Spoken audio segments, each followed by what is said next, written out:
Yeah, that's a bit better. Yeah, that'd drive you mad, that, wouldn't it? Looking at that, wouldn't it? It would drive you mad. Good morning. I tell you what, it's been very cold these last 2 mornings. It's pretty cold out there today in old Salford. It's September, it's October even. Why do I do that? It's October 3rd. Not the 3rd. October 3rd, 2019, Thursday morning. And other than the cold, I'm in good form. I'm in fine fettle. Fine fettle. Where did that come from? Used to do a show many years ago where once every now and then we would have folks who work in academia and folks who work for dictionaries talking about the origins of words and sayings. Very interesting stuff, where we get our phraseology from. How do these phrases enter the lexicon and all of that? Yeah, fine fettle. Quick roll call before we have a look at the front pages of the newspapers. And some good human interest stuff in the UK papers today. I won't spend a lot of time on Brexit, but you won't be surprised that the papers have a lot of coverage today of Boris Johnson's speech in Manchester yesterday. He's apparently going to address the House of Parliament, the House of Commons today, and talk more about these plans to replace the backstop and all of that. But I won't bore you with too much of that this morning. Hi to Kim Marie Herborg. How you doing, Kim Marie? Hi to MK in the Midlands. How you doing, M? To Martin Ellen, to Pierrot, to Matt in Massachusetts even. How you doing, Matt? Matt, you're working the night shift, aren't you, my friend? If you're taking a break, you're on the old night shift there. Hi to Philip, who has cannabis. Not much use to us, Philip. You can't share it with us. not over the interweb anyway. To Dick Scratcher. Going to scroll down quickly now to Wendy Orr, Marty Andy Town. How you doing, Marty? How you doing, pal? To Schindler's List. Good morning. Yeah. Chris Barton. Dinky Cooper. Dinky Cooper can't access this from my desktop or laptop. Well, you're here. How did you manage it?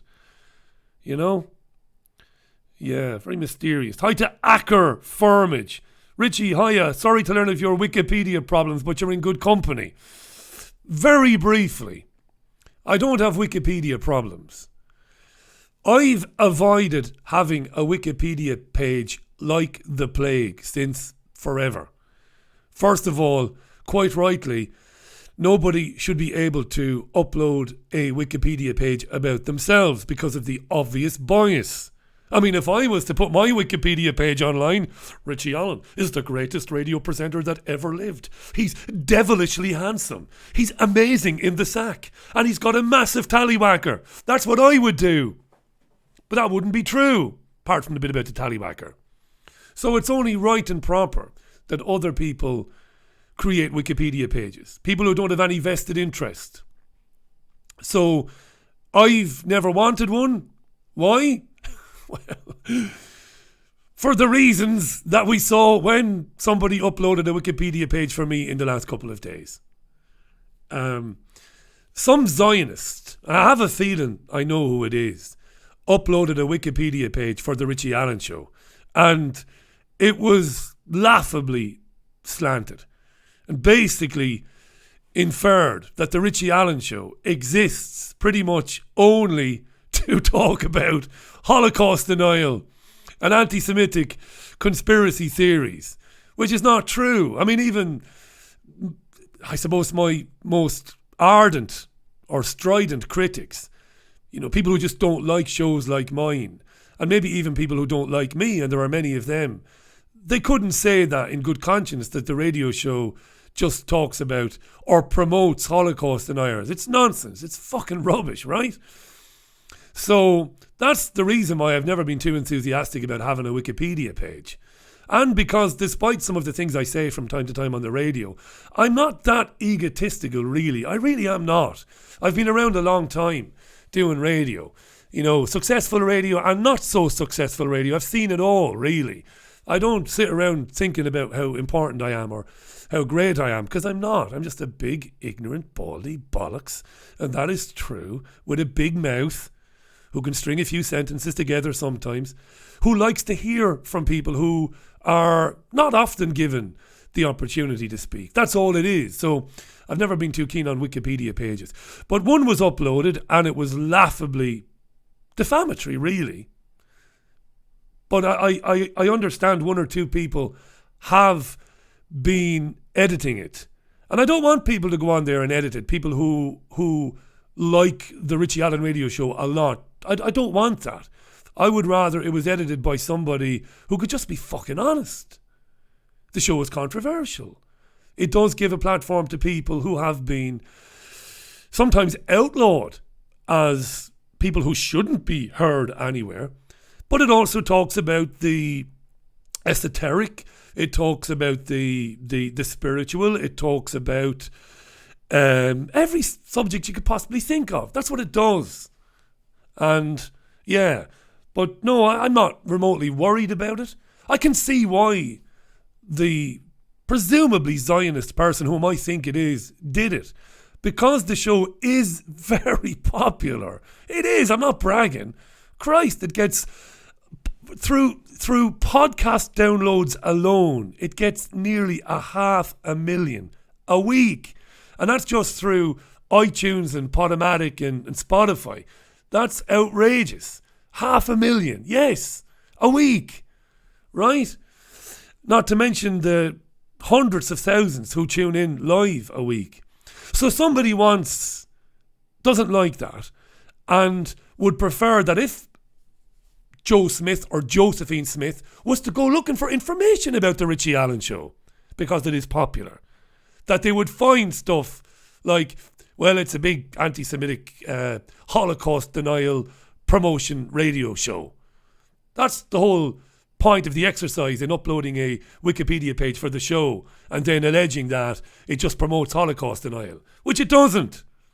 But I see somebody has edited it, because I can't, to state quite fairly and objectively that when I've interviewed people in the past, and I've only had 3 on, I think, who've denied the Holocaust, that I have stated my own position quite clearly that I don't agree with them.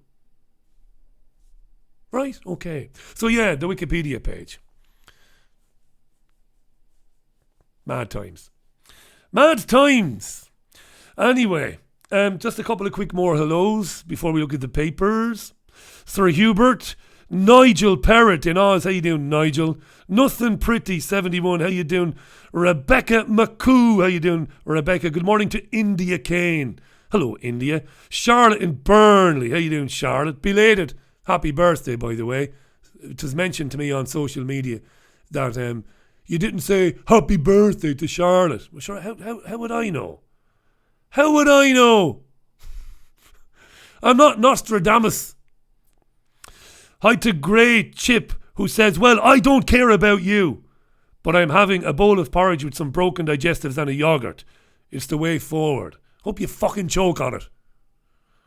How you doing, Graham Booth? It is cold.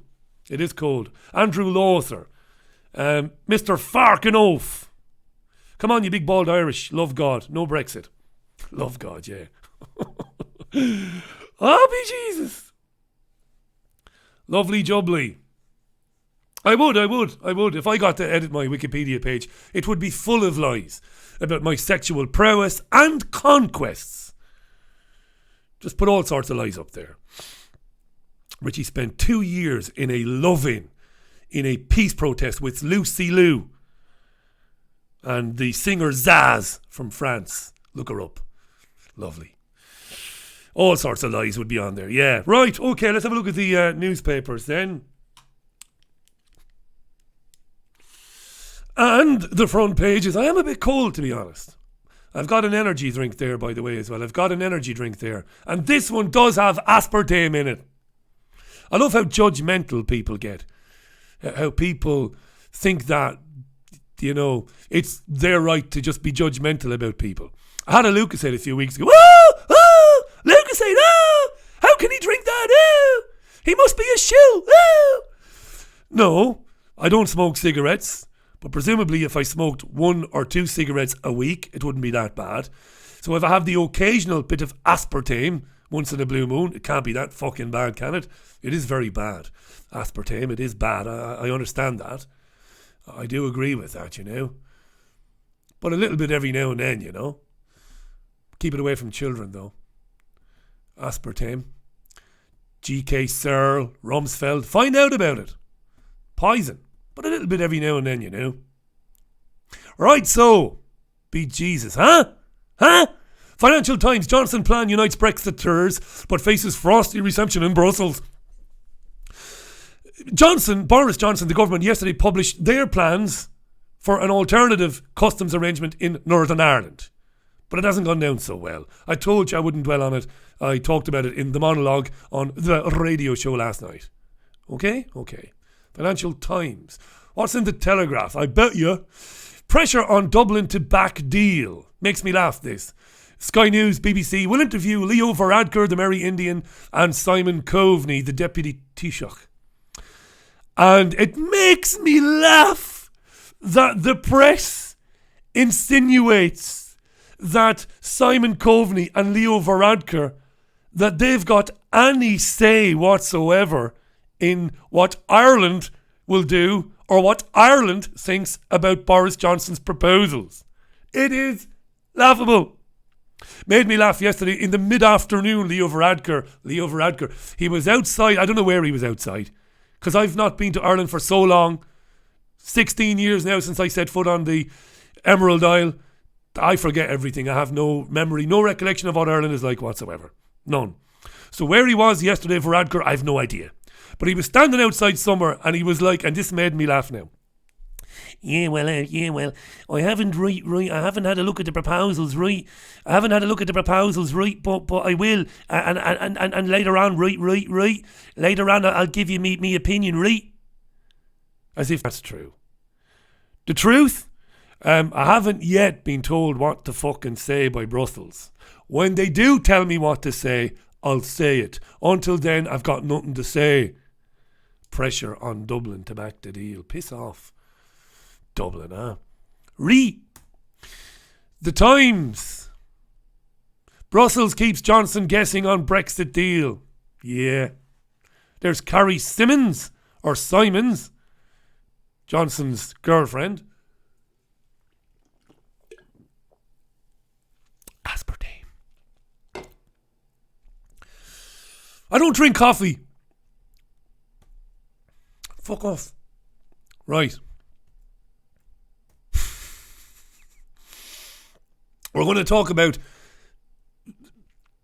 MSPs today voting a bill in Scotland to ban smacking children. We'll talk about that in a minute. So I want your opinion on that. The Guardian, dismay in Brussels as Johnson finally reveals his Brexit plan. The Guardian is an unapologetic, unashamed supporter of the European Union. The Metro, dear Jean, here's how I leave you. The PM's breakup letter. Got nice screenshots there of the actual letter. And that is Jean-Claude Ever the effing drunker. Hateful looking guy, isn't he? Awful, disgusting fucking human being. But anyway, we'll leave that alone. Brexit, is this the beginning of the end? Asks the Daily Express. The country cries, please, we're fucking sick of it. Either just end it, like admit that we're not going to leave, and we can go, let's get back to work. Either admit it, that it's never going to happen, or just leave. Either way, we're tired of it now. The sniffles. Yeah. Good morning to Sharon Gale, by the way. How you doing, Sharon? Yeah. The old Wikipedia page. Tory conference flops. Is that it? Depending on which newspaper you read today, Boris Johnson's speech was either very funny and very fresh, Daily Telegraph, Daily Mail, or it was a pile of shit, the Daily Mirror. I watched it yesterday. There were a couple of funny gags in there. I'm reliably informed that those gags are old gags, but they were newish to me. I found it mildly amusing, despite what I think of Johnson. No new policies in the speech, of course not. What do you expect? And the Mirror goes with this theme that EU ministers will not accept Johnson's proposals. Excuse me, of course they won't. Of course they won't. That's the Express. Right. What is the Daily Mail going with today? Well, it's going with a picture of Jennifer Arcuri. Is that her name? Arcuri or Arcuri? This is the woman that Johnson was rogering when he was Mayor of London. I say, I'll get abusive emails later on. And is alleged to have benefited financially from her relationship with him when he was the mayor. By the way, if that turns out to be true, right? Because how could I possibly know? I don't know. But if it turns out to be true, he's gone, Johnson. He's a goner. There's no recovery from that. Maybe in the United States, maybe you might get away with it. But here, no chance. He's a goner. If any of this turns out to be true. And to be fair, yesterday and this morning, he's looking increasingly a little bit more worried when he's asked questions, not about the alleged thigh groping. Doesn't give a shit about that, understandably, 20 years ago. And whether it happened or not, I don't know. But this is far more serious. And if it can be proven, if there is even a shred of paperwork. But I'll come back to that in a minute. Because this is how the hidden hand works. If Johnson,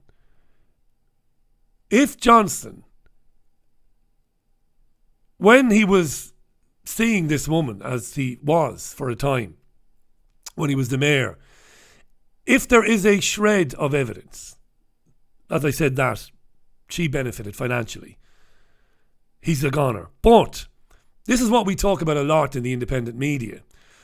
The very, very, very powerful who call the shots. And of course, Boris Johnson doesn't call the shots. Donald Trump doesn't call the shots. Neither did Obama. They are way down the trough.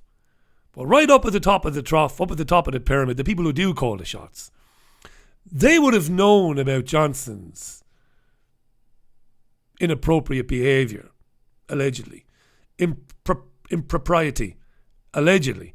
And they store that shit for a time when it might become useful. They keep little tidbits locked away in drawers like that. That's how it works.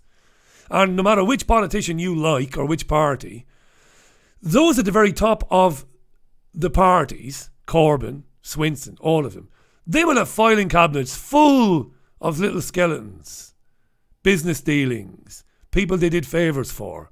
This is how they're controlled. And I would suggest this has been known about for a long time and just kept neatly stored away in a little lockbox until such time as it might be necessary to use it. And here we go.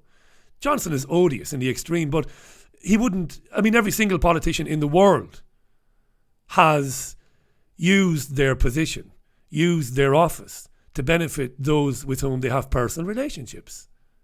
It's not right. Right? It's beyond, just simple... Oh, Christ. The power of speech just eludes me in the mornings. It's beyond cronyism. It's corrupt. But they keep this stuff handy until they need to use it. And they might need to use it now to get rid of Bojo. Not for a minute now, because Bojo is hell-bent on taking us out of the European Union. I don't believe that either. But anyway. The Sun. Rogue One.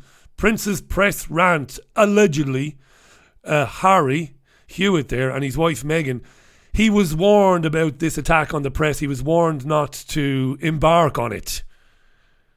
This tirade about how he sees similarities between how the press treated his mother and how the press is treating his wife. Apparently the palace advised him not to do it, but he went ahead and did it anyway.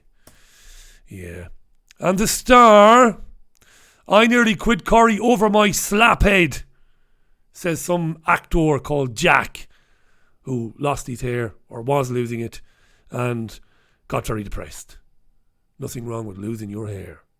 Look at me. You too could look like this.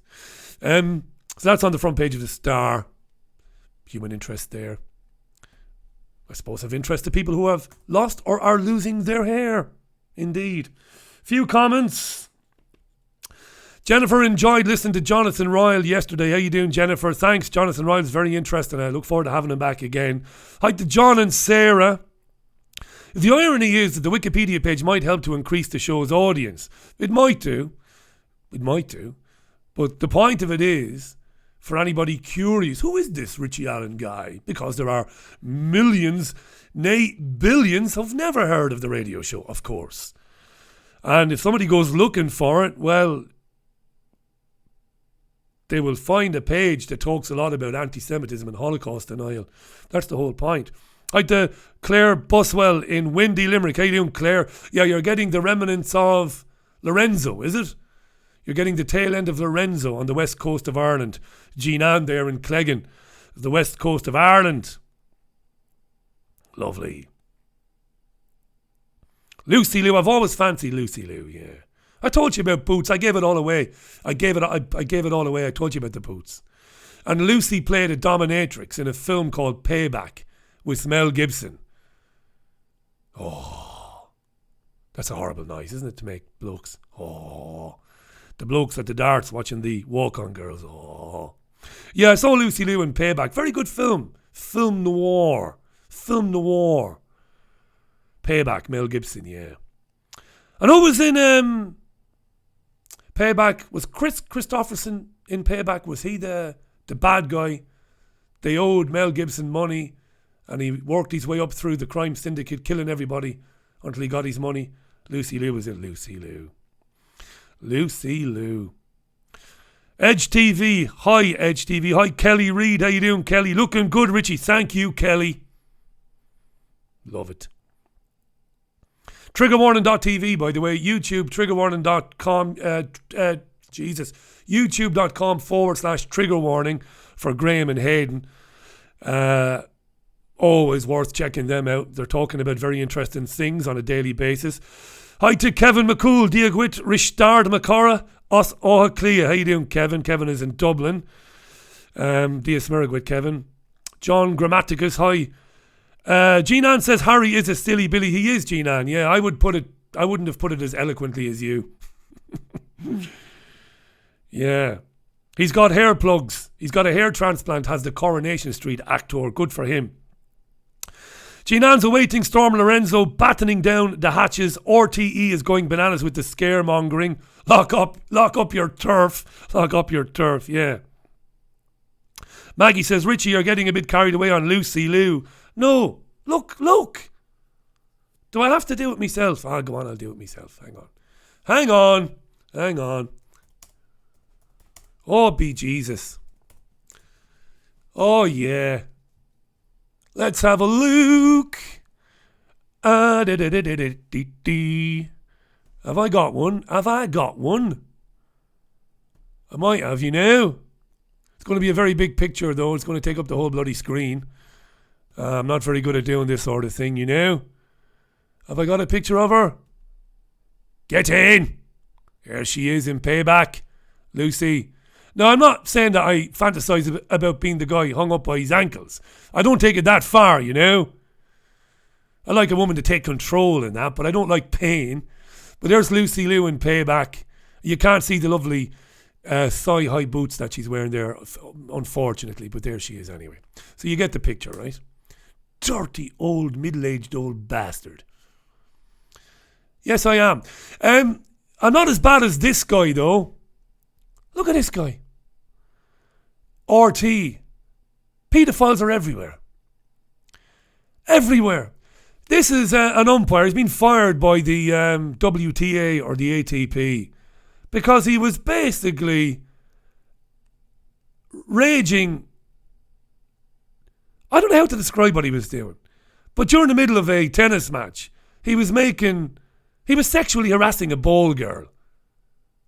And now, ball girls are normally somewhere between 13 and 16 years old. And this guy was officiating on a match in Italy and was basically getting fairly hot under the collar and was calling the girl fantastic and very sexy. Young girl, asking her, are you okay? It's hot. Are you feeling hot physically or emotionally? What the fuck, like? Right? And apparently, the ATP is aware of a number of incidents involving this guy. Wow. It's everywhere, isn't it? I bet you we don't even have a clue, really, as to how many men and women are out there amongst us who fantasize about children sexually, about children.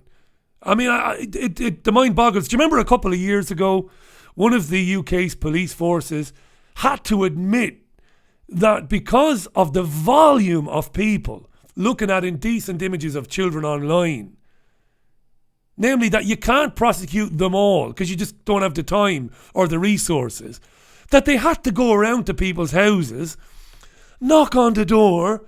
How you there? Are you Philip Smith? You are. Philip, we've caught you looking at pictures of naked children on the internet. Will you stop, will you? And that was it. That was the gist of it. Not, I'm arresting you, Philip, and I'm taking you down to the station for questioning because, well, there are a lot of children around here.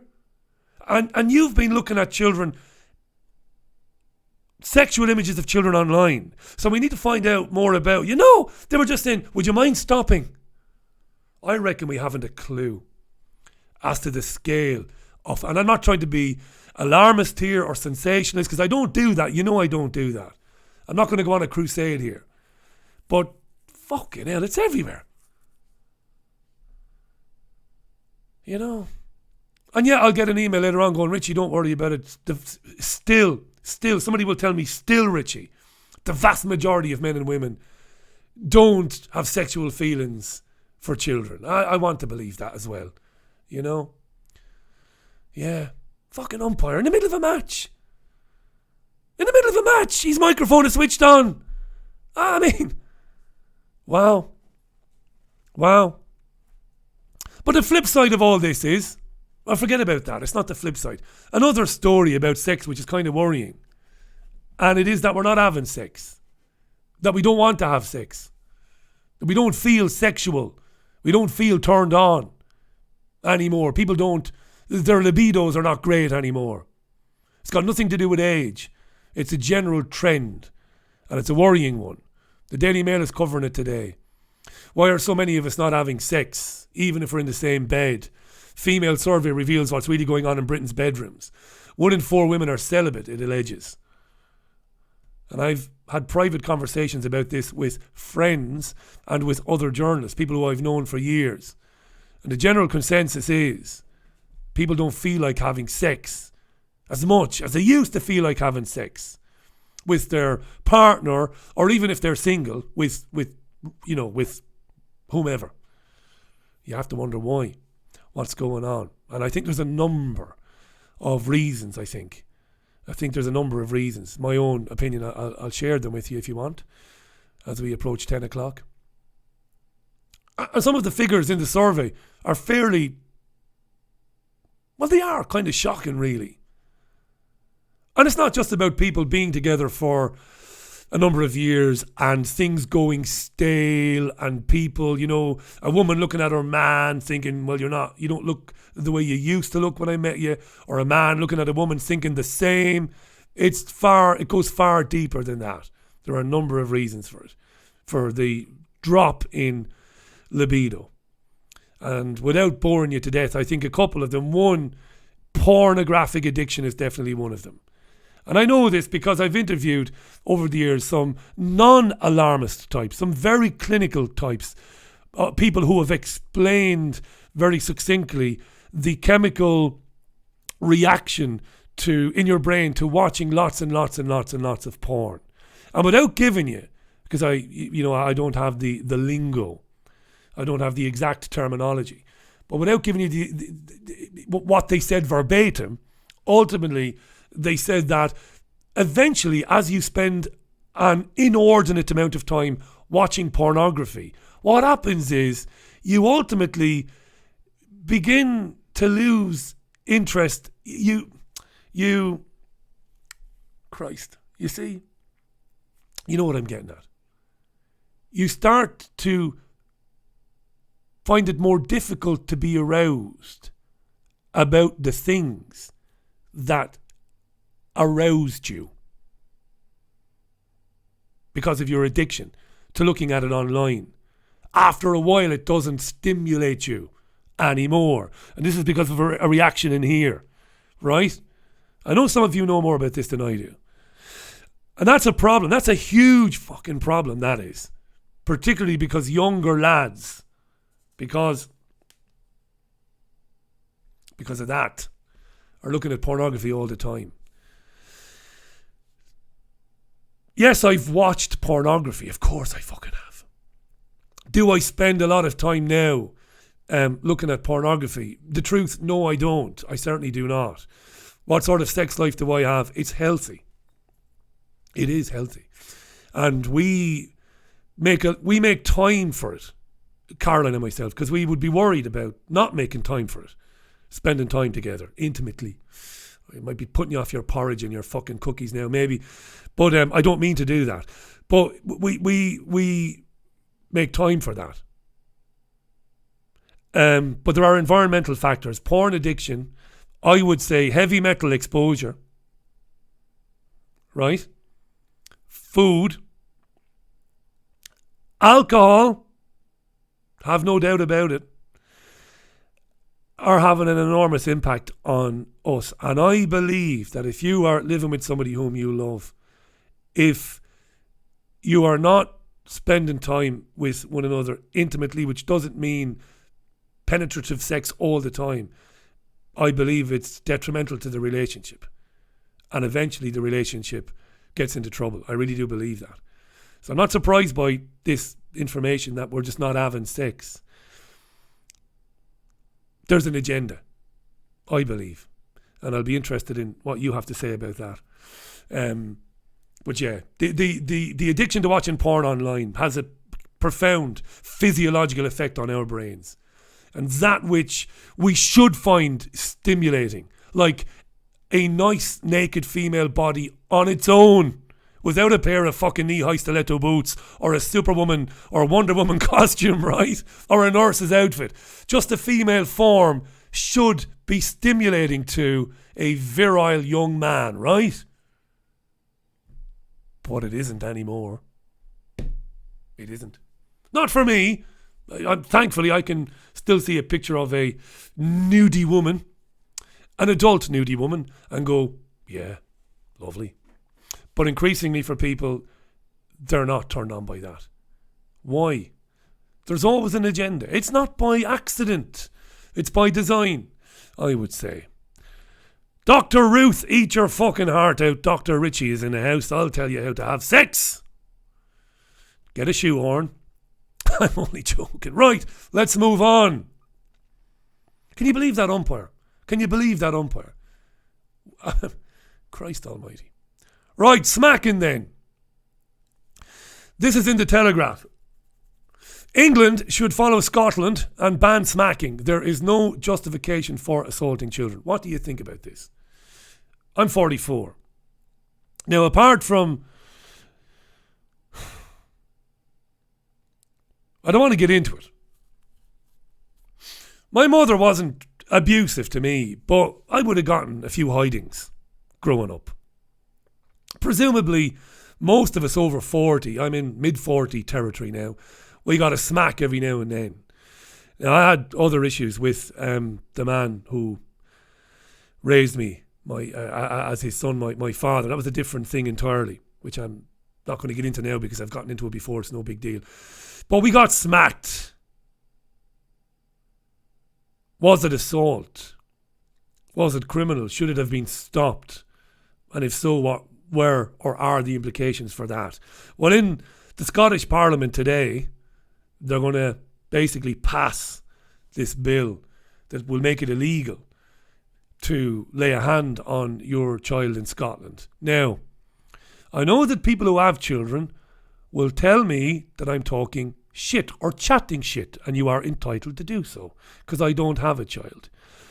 But I'm going to say it anyway. I can say with 100% certainty, with 1,000%, with every fibre of my being, if we are ever blessed with a child, nothing could make me lay a hand on that child. Not a smack on the arse, on the nappy, not a little smack on the back of the knee. Nothing. I wouldn't do it. In a million years. And as for the future Mrs. Allen, no chance. You never met a softer, gentler, quieter, mild-mannered woman. No chance. I know some of you who have children will say you're a liar, Richie. Or not a liar, but Richie, it's easy to say, I'm telling you, no chance. Am I being judgmental? No, I'm not. I don't know what to think of this. This is the same country, by the way, that wants to introduce a named person bill into law to protect the children of the country, to provide for every child in Scotland a named guardian in the community. Not a parent, not a grandparent, but a teacher or a policeman or a nurse or a bank official, to keep an eye out for the well-being of the child. I mean, it's very Orwellian in its undertones, overtones, right? So, my question about this is, are there degrees of smacking? Have they taken into account what constitutes a smack? I got punched in the face. I said I wasn't going to go. I don't want to go into it. I got kicked. I got thrown against walls by him. And worse than that. Far worse than that. That's a different thing entirely. I got a shoe thrown at me by my mother on occasion and a slap around the back of the head on occasion. But I wouldn't have thought that was assault or it was in any way criminal, or that she should have been asked by a magistrate or a policeman or woman to answer to that. I would have said, you're justifying smacking. I'm not. I'm just saying it wasn't abuse. That wasn't abuse, I wouldn't have thought. What do you think about this?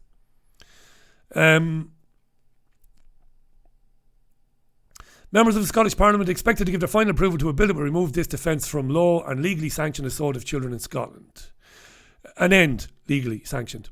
And just 2 weeks ago, the Welsh Assembly voted to back the principle of ending reasonable punishment as a defence for assaulting children.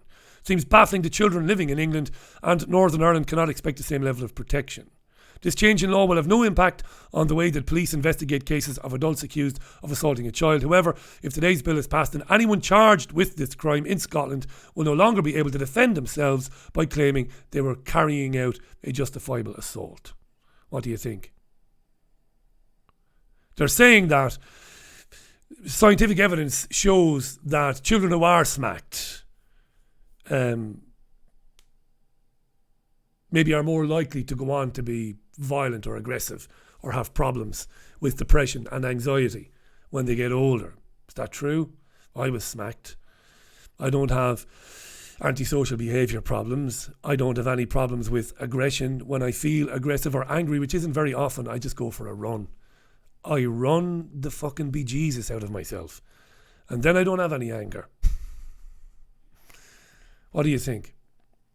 The NSPCC is delighted about this, and they want to promote positive parenting techniques.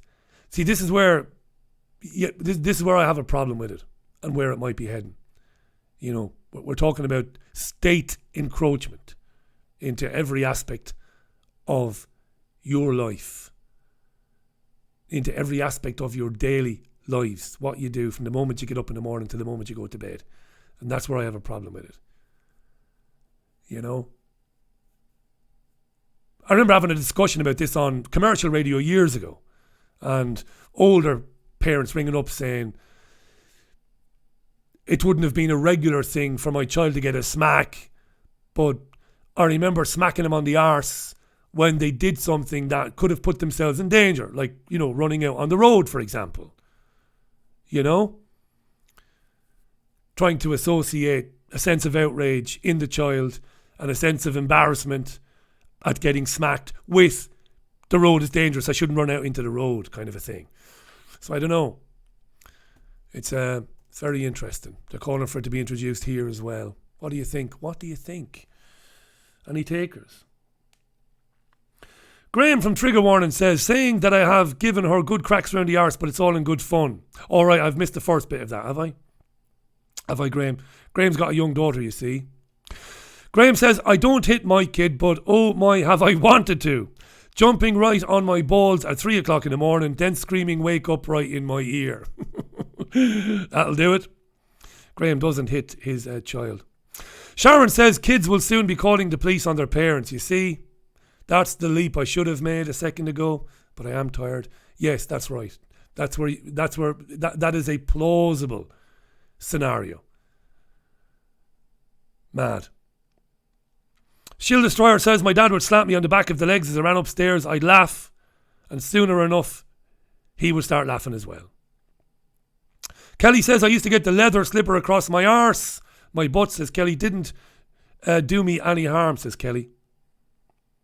Who says, shouting at kids does nothing except drain your own energy. Yeah. Chris says, when I was 5 years old, I'd rather have been smacked on the arse than running out into the road and getting knocked over. Peter says, this is another excuse for the government to come and seize your children. For as we know, the state doesn't give a shit about the children, says Peter. I've had to unhide that, Peter, because of the very mild language. Thank you for that comment. It's a good comment, I think. New and exotic ways to justify removing a child from its rightful parents, maybe. Thousands of children are taken a year in the UK. Just speak to Sharon Gale for nothing, for no good reason. Some children are removed from homes for good reason, let's be honest about it. You know? Interesting. What about, talked about this last night, didn't I? On the radio show. It's very interesting. Jean Ann Crowley, the actress extraordinaire, is very interested in this. Bunch of young students demanded that the Royal Shakespeare Company, which is in Stratford upon Avon, Jean Ann knows all about it. The students demanded that the Royal Shakespeare Company disavow itself of BP, British Petroleum, which is very instrumental in overthrowing Mohammad Mossadegh in Iran back in 1953. But not the people who work at BP now, of course. But anyway. Now, RSC, I love a bit of Shakespeare, me. I studied King Lear and Hamlet and Julius Caesar during my secondary school days. And, of course, at third level, I had to read a lot more than King Lear, Julius Caesar and Hamlet. But I loved King Lear and Hamlet, particularly King Lear. Isn't Succession with Brian Cox? You can trace everything back to Shakespeare, can't you? Everything, every drama, everything that's on television, every serial drama, go back to Shakespeare. Succession with Brian Cox, very good show that. Bit soap opera-ish, bit glossy, bit dynasty-esque. Brian Cox is brilliant in it. Salford. Brian Cox, Salford.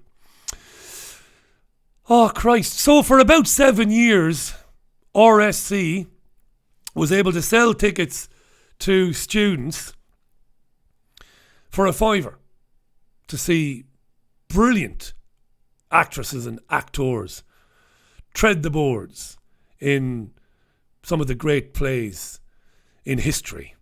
Because basically what BP did was it subsidised this. Bunch of snowflakes got together and said, the environment. And rather than tell them to go and take a running jump, the RSC acquiesced, appeased them, and said, well, we'll have to sever our links with BP.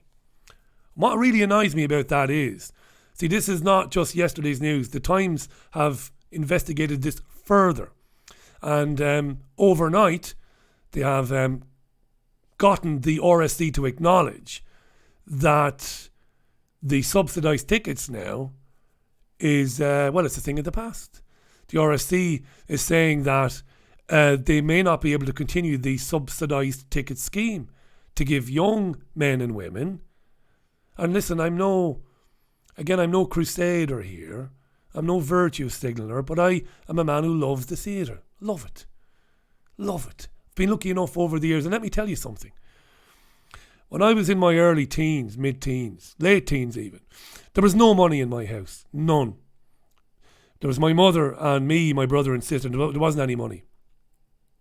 After Waterford Crystal collapsed, after my parents eventually separated, after she saw sense, there was no money for anything. But a couple of local charities were brilliant and used to do deals with the Red Kettle Theatre Company and Garter Lane Theatre in Waterford City, and used to get complimentary tickets and very cheap tickets so that Muppets like me could go and see plays. Thank God they did. Saw them. You name the successful plays by English and Irish playwrights in the last 15, 20 years, I was able to go and see them because, and I'm sure that there were some companies or corporations involved through some benevolent fund or something, and maybe some of those corporations maybe didn't or don't have great records on the environment or whatever, but fuck that, you know. The students could have gotten involved in a dialogue with the people at BP, but no. This is the new world now. You scream about something you don't like and you feel to be wrong. You declare yourself to be woke. You scream and wail and keen and roar and bawl and say this is outrageous, and you get your own way. You get your own way. What's it teaching children and kids coming through? What's it teaching them? The RSC should have said, fuck off, you know. We'll boycott the theatre. Fair enough. We're the RSC, dear boy. We're not going to struggle to fill the fucking auditoriums. Just because you bedwetting types decide that you're pissed off that we have a deal with British Petroleum. This is crazy shit. It really is. And well done to the Times for calling it out this morning, which says it will intensify the strain on cultural institutions that are grappling with cuts in their state funding of up to 30% over the past decade. Again, agenda. Why would governments cut grants to cultural institutions like the RSC, which are vital? They are vital to the health of a society, to the mood, to the mental well-being of a society. Theatre, the arts is vital. Why would you cut it? Again, we know the answer. So they're getting cut anyway, and now snowflakes are demanding that they cut ties with various companies and corporations because we don't like them. Mad times.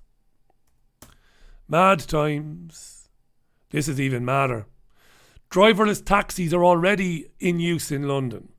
Where are the men and women who drive taxis for a living? Where are they? Why aren't you marching en masse? We'll fucking march with you. Why aren't you screaming from the rooftops? What the fuck is going on? And again, the implications for this go beyond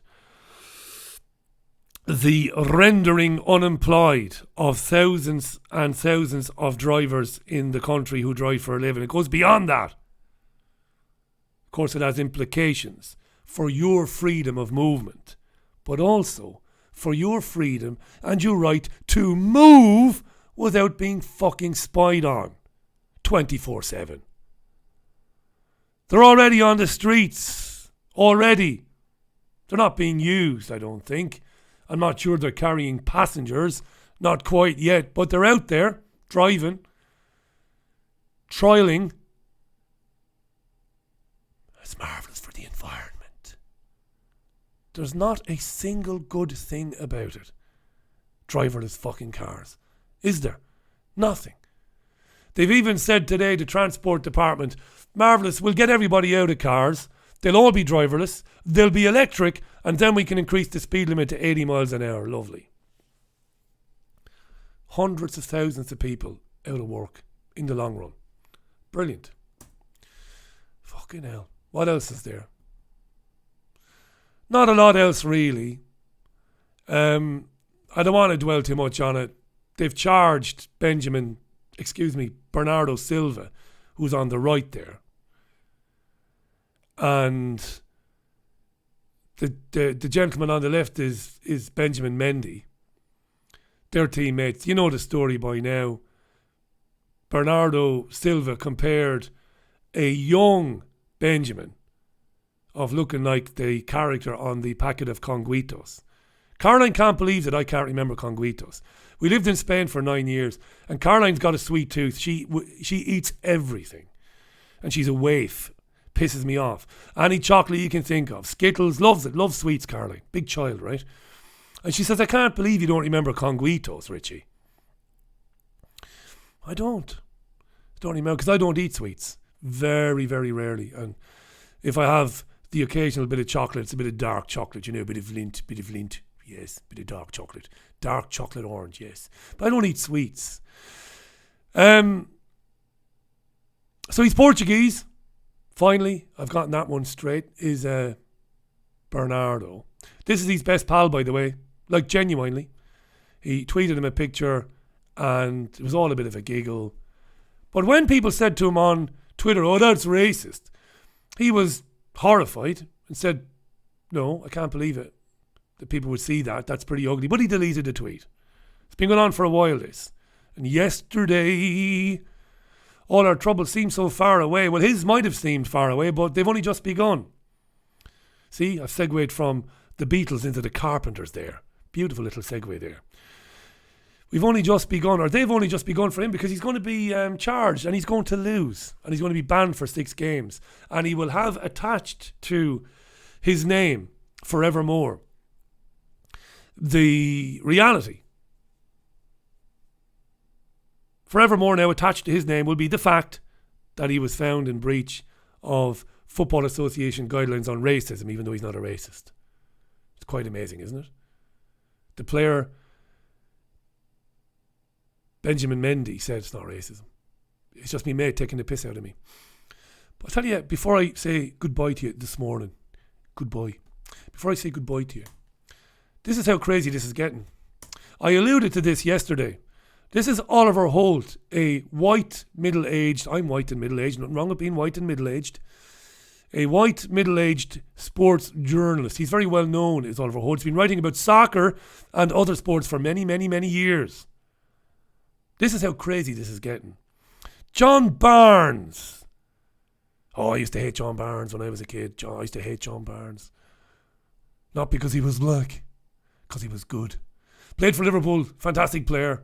Won everything with Liverpool. Scored a goal in Brazil in 1984 at the Maracana Stadium, which is one of the all-time great goals. Marvellous player, great balance, great left foot, John Barnes. Oh.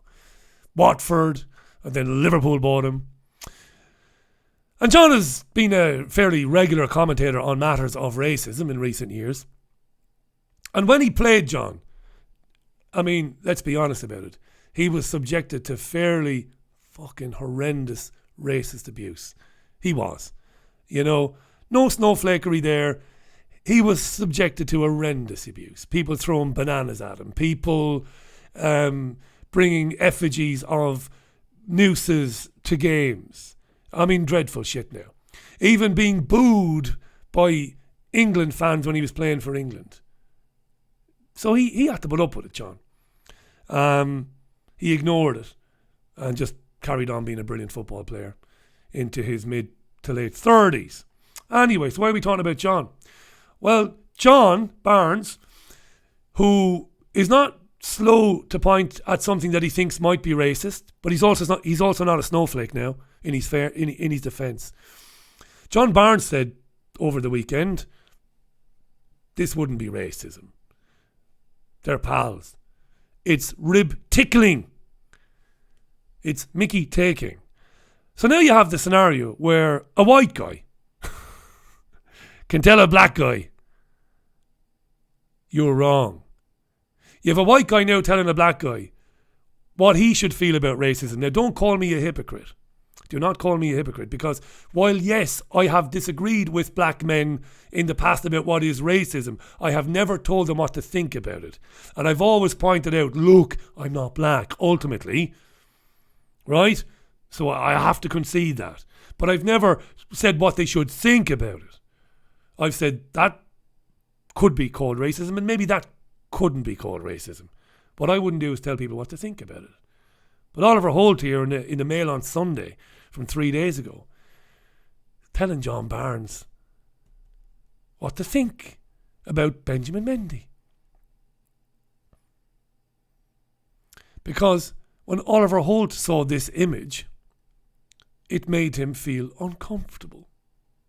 This white man was uncomfortable. When he saw the tweet, he was uncomfortable. Do we really believe he was uncomfortable? Really? No. He's just afflicted by virtue signal sickness. Couldn't fucking wait to signal to the tribe, I am virtuous. I disagree with this. It made me uncomfortable. When I saw that image, it didn't make me feel anything. Didn't make me feel uncomfortable. It didn't make me feel comfortable. I looked at it and went, all right. That's the image. There's a young Benjamin, and there's the Conguitos character. John Barnes says, just a bit of banter. You have to look at the context. Is Bernardo trying to humiliate, denigrate, mock his teammate? No, he's not. He's just taking the piss out of him. Right? But now you have the spectre of journalists telling people like John Barnes, not that they disagree with him, which is one thing, but telling him what he should think about it. Because what he thinks about it is in danger of trashing his reputation. These are scary times, folks. They really are. I'm not exaggerating. This is no joke. Where we're going with all of this. And this poor guy now, who's not poor, he's a fantastic player, it pains me to admit. Both of them are, but Bernardo Silva, the guy who's supposed to be racist, well, he's a multimillionaire footballer. But why should he have attached to his name forevermore that he is guilty of inciting racism or racial hatred because he took the piss out of his best friend? But that's the reality now, isn't it? And if it can happen to a multimillionaire football player, it's going to happen to you or happen to me sooner. It's happening to me all the time in the national press. The Board of Deputies of British Jews telling people they should not come on the Richie Allen show because of the guests that have come on the Richie Allen show in the past. Richie is racist. Richie is anti-Semitic. Therefore you shouldn't be on there, according to the Board of Deputies of British Jews. I couldn't give a fuck. But that's where we are. Imagine. Yeah, but I do remember him debating these people. Doesn't matter. He must be fucking racist because he had them on. How I see the world couldn't be further from how David Duke sees the world. Right? I think you know that, right? I don't see myself as a better person than David Duke because David is racist. He is racist, by the way, David Duke. But like I said, I don't want to exile him. I don't want to cut him off at the knees. I don't want him to have to wear a millstone around his neck, saying that we should all hate him for the rest of his life. No, we have to be more intellectual. We have to be of a higher thinking than that. But he's a racist. Fair enough. But it doesn't mean I shouldn't talk to him. And it doesn't mean that because I spoke to him that I'm fucking racist. Anywho. Right. No idea what's going to happen today on the radio show. No clue. Not a Scooby-Doo. I want to thank Richard Willett, Brick in the Wall Media, for making Extreme Danger, Extreme Hypnosis. Because it's a brilliant film. And it's introduced me to some people that will be coming on the Richie Allen show real soon. One of them being Dr. Robin Kelly in New Zealand, whom I've invited on the programme. I've been reading all about him. I knew nothing about him till I came across Richard Willett and Brick in the Wall Media, and I'm glad I did. And Robin Kelly in New Zealand is a doctor, he's a GP. What a profoundly interesting man he is. And he'll be on the Richie Allen show next Monday, this coming Monday. It'll be 6 o'clock in the morning, Tuesday, New Zealand time, but he's agreed to come on, very nice man. and you're going to really enjoy listening to him. So I'm looking forward to that. So yeah, it's great to see great documentaries and sit there and take notes. Oh, never heard of him. Let's get him on the Richie Allen Show. That's how production works, dear listener, dear viewer. Right, that's it for me today. This morning, I'll talk to you later on. I don't know what's going to happen later on because it's been a difficult week production-wise because there's been so much going on. I've had stuff going on in the house here. Guy came to do a bit of damp proofing yesterday and he proved that there is some damp. There isn't actually. There's a tiny bit behind one of the walls in the kitchen, but it's going to be dealt with very quickly. And I'm struggling with inspiration this week. I really am. It's not been a bad week, but so I don't know what's going to be on. I won't do a phone in. There will be a phone in next Thursday, every second Thursday. So I won't do a phone in tonight, but I'll do something. I'll be on with you. I'll be there.